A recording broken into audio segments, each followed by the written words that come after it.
Good afternoon. This is Akashvani and I am Abhishek Mukhopadhyay with the Midday News.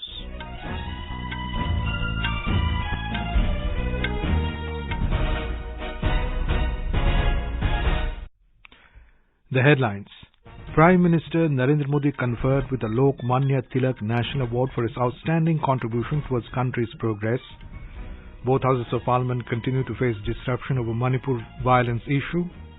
Patna High Court upholds caste survey being conducted by Bihar government. Prime accused in the Sidhu Musewala murder case Sachin Bisnoy extradited to India from Baku, Azerbaijan. US imposed sanctions on 20 individuals and 29 companies for financially supporting ISIS and Al-Qaeda terrorist groups in Maldives. And in cricket, India to take on West Indies in a series decider, third ODI at Trinidad this evening.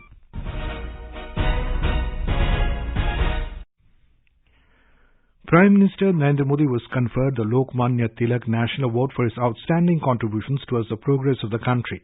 He was given the award at a function in Pune this afternoon.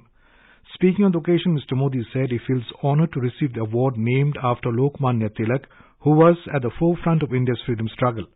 Prime Minister said Lokmanya Tilak changed the course of the freedom struggle and the British called him the father of Indian unrest.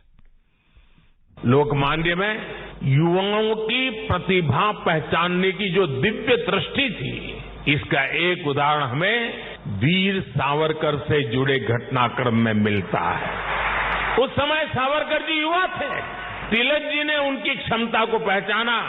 वो चाहते थे कि सावरकर बाहर जाकर अच्छी पढ़ाई करे और वापस आकर आजादी के लिए काम करे। ऐसे कितने ही युवाओं को तिलक जी ने तैयार किया।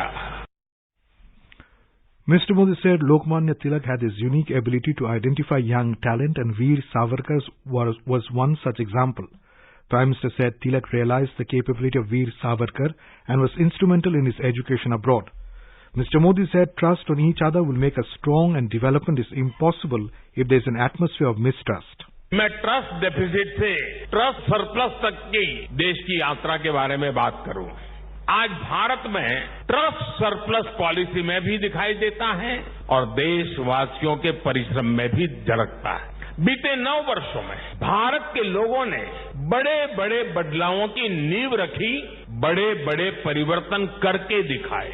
आखिर कैसे भारत दुनिया की 5वीं सबसे बड़ी अर्थव्यवस्था बन गया? ये भारत के लोग ही हैं जिन्होंने ये करके दिखाया। Prime Minister began his Pune visit by performing darshan and puja at Dagdu Seth Mandir. Mr. Modi will flag off metro trains in a short while, marking inauguration of services on completed sections of the 2 corridors of the Pune Metro Phase 1. Prime Minister also will inaugurate the waste to energy plant under Pimpri Chinwad Municipal Corporation PCMC. Developed at a cost of about 300 crore rupees, it will use up to about 2.5 lakh MT of waste annually to produce electricity. Moving ahead towards the mission of achieving housing for all, Mr. Modi will hand over more than 1,280 houses constructed under Pradhan Mantri Awas Yojana by PCMC. He will also hand over more than 2,650 PMAY houses constructed by Pune Municipal Corporation. Further, Prime Minister will also lay the foundation stone of around 1,190 PMAY houses to be constructed by PCMC and of over 6,400 houses constructed by Pune Metropolitan Regional Development Authority. The issue of Manipur violence today continued to mar the proceedings in both the Houses of Parliament. The Lok Sabha has been adjourned till 2 p.m. while the Rajya Sabha till 12 noon following opposition protest over the issue. In the Lok Sabha, when the House met for the day, members from Congress, DMK, JDU and others trooped into the well, raising slogans against the government over the issue of Manipur violence. They reiterated the demand for Prime Minister Narendra Modi's statement on the issue in the House. Amid uproar, Lok Sabha Speaker Om Birla tried to run the question hour but in vain. Later adjourned the House till 2 p.m. In the Rajya Sabha, when the House assembled for the day, Chairman Jagdeep Dhankar mentioned about the adjournment notices moved by the opposition members. Members from Congress, TMC, DMK, RJD, Left and others demanded immediate discussion on the Manipur issue under Rule 267 by suspending all the businesses. The chairman said that he has already agreed for a short duration discussion under Rule 176 and also allocated time for it. He repeatedly urged for order in the House, but protesting members continued with the sloganeering. As pandemonium prevailed, the chairman adjourned the House till 12 noon. When the House reassembled at 12 noon, the question hour was taken up amid din. Members from Congress, DMK, TMC, Left and others continued with the protest and later staged a walkout from the House. Parliamentary Affairs Minister Prahlad Joshi has asserted that the proposed National Capital Territory of Delhi Amendment Bill is within the federal structure of the country. Mr. Joshi was talking to media outside the Parliament House. Within the constitution framework है वही हम करते हैं और दुनिया के जहां federal structure है वह सभी देशों में जो नेशनल कैपिटल का है उसका एक अलग स्थिति रहता है। वो सब मद्देनजर रखते हुए होम मिनिस्टर ने एक अच्छी तरीके से ये बिल बनाया है और भारत सरकार जो चुने हुए हैं वो भी लोकतांत्रिक तरीके से ही चुने हुए। Let them understand that entire country has supported Shri Narendra Modi and Bharatiya Janata party. Union Home Minister Amit Shah will introduce the National Capital Territory of Delhi Amendment Bill 2023 in the Lok Sabha today. The bill, which seeks to replace the centre's ordinance and services, will give the Lieutenant Governor more power in the city's administration. The ordinance was promulgated by the President on the 19th of May this year. Union Rural Development Minister Giriraj Singh denied the report that the government is reducing the 25% budget of the Mahatma Gandhi National Rural Employment Guarantee Scheme MG Narega in this financial year. Replying to a question in the Lok Sabha, the minister asserted that the centre is committed to release funds to the states and union territories as per the provision of the scheme. He further said that whenever additional funds are required, the Ministry of Finance is requested to provide the funds. As part of India's G20 presidency, G20 Empower Summit began in Gandhinagar today. Union Minister for Women and Child Development Smriti Irani launched the G20 Empower Digital Inclusion platform on the occasion. Addressing the gathering after inaugurating the summit, Mrs. Irani said that under India's G20 presidency, small and medium sector entities have found place in the G20 empowerment arena for the first time.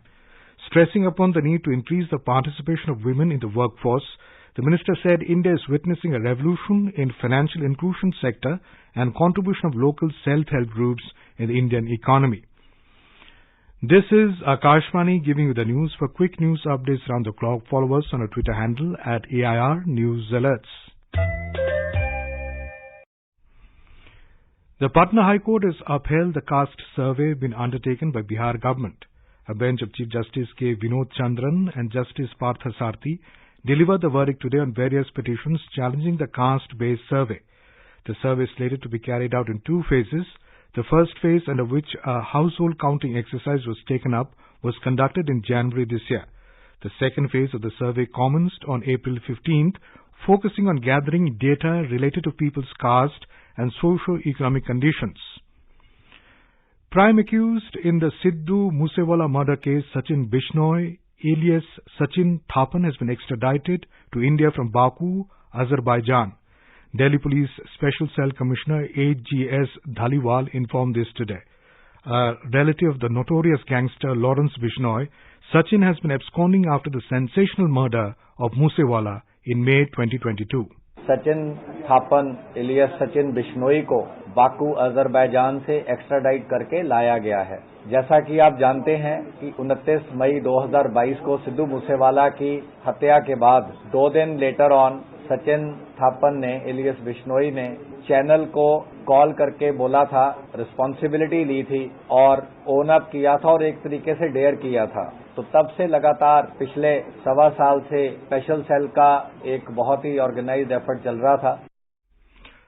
The development comes after the National Investigating Agency successfully extradited gangster Vikramjit Singh, also known as Vikram Brar, from the United Arab Emirates earlier this month. Brar is a close aide of Lawrence Bishnoi and is facing charges in several cases connected to the activities of the gang, including the one linked to the targeted killings of Musewala. In Maharashtra, 17 workers were killed and 2 injured as a girder machine collapsed during construction of the Samruddhi Expressway in Thane district in the wee hours today. Prime Minister Narendra Modi has condoled loss of lives due to the tragic mishap. He has announced an ex gratia of 2 lakh rupees to the next of kin of each deceased and 50,000 each for those injured. More from a Mumbai correspondent. According to officials, the crane fell on the slab of a bridge in Shahpur Tehsil of Thane district at around 1:30 a.m. The machine is a special purpose mobile gantry crane used in bridge construction. Chief Minister of Maharashtra Eknath Shinde has expressed grief over the unfortunate incident in which 17 people lost their lives. The CM has announced a compensation of 5 lakh rupees each for the families of the deceased workers. He has further said that the state government will bear the expense of the treatment of the injured. Prarthana, Akashvani News, Mumbai. The Interministerial Central Officials team will be touring the rain-affected areas in Telangana to assess the damages due to recent incessant heavy rains in the state. The team, led by Joint Secretary in NDMA Kunal Satyardhi and members including from various departments like Finance, Road Transport, Jal Shakti, Agriculture and National Remote Sensing Authority will tour the rain-affected areas for the next 3 days. The team will reach Warangal city this afternoon after briefing from the Revenue Department in Hyderabad. The United States has imposed sanctions on 20 individuals and 29 companies for providing financial support to the operations of the ISIS and Al-Qaeda terrorist groups in the Maldives. State Department spokesperson Matthew Miller said the aim of these designations is to deter and disrupt financial and other forms of support for terrorist activities within the Maldives. Among those named in the sanctions are 18 ISIS and ISIS Khorasan, ISIS-K facilitators and 2 Al-Qaeda operatives, along with 29 associated companies. Miller said that the U.S. is steadfast in its commitment to counter the threats posed by these terrorist support networks, both locally and internationally, and to ensure that they are deprived of funding and resources for carrying out attacks. The U.S. has denounced the move of Myanmar's government to extend a state of emergency for another 6 months. State Department spokesperson Matthew Miller said the military regime has unleashed widespread brutality across the country, adding that Washington is deeply concerned by the extension of the state of emergency. Myanmar's military-led government has officially postponed an election promised by August this year after extending a state of emergency it imposed in the aftermath of its 2021 coup. The emergency has been extended for a 4th time. Islamic State group has claimed responsibility for the Bajor suicide blast in Pakistan that killed 54 people, including 23 children. The bombing targeted an election rally in Pakistan's border district of Bajor on Sunday, in which nearly 200 people were wounded. A suicide attacker from the Islamic State ISIL detonated his explosive jacket in the middle of a crowd in the town of Khar, the armed group's news arm, Amaq said in a statement. In cricket, the third one-day international of the 3-match series between India and the West Indies will be played at the Brian Lara Stadium, Tarouba, Trinidad today. The match will start at 7 p.m. Indian time. Men in blue registered a comfortable 5-wicket victory in the first ODI in Bridgetown, Barbados on Thursday. The hosts then levelled the series-winning second ODI at the same venue on Saturday. Both the countries will also play a 5-match 2020 international series beginning from the 3rd of this month. The key domestic share indices today witnessed marginal gains in the afternoon trade. The BSE Sensex rose 42 points to trade at 66,570. The NSE Nifty also added 6 points to trade at 19,760 a short while ago. Both indices added amid mixed cues from the global stocks. And now, before we end the bulletin, the headlines once again. Prime Minister Narendra Modi conferred with Lokmanya Tilak National Award for his outstanding contribution towards country's progress. Both houses of parliament continue to face disruption over Manipur violence issue. Patna High Court upholds caste survey when conducted by Bihar government. Prime accused in the Sidhu Musewala murder case Sachin Bishnoi extradited to India from Baku, Azerbaijan. US imposed sanctions on 20 individuals and 29 companies for financially supporting ISIS and Al-Qaeda terrorist groups in Maldives. And in cricket, India to take on West Indies in a series decider third ODI at Trinidad this evening. And for details of these stories and more, log on to our website www.newsonair.gov.in and News on AIR app. And with that, we end the Midday News.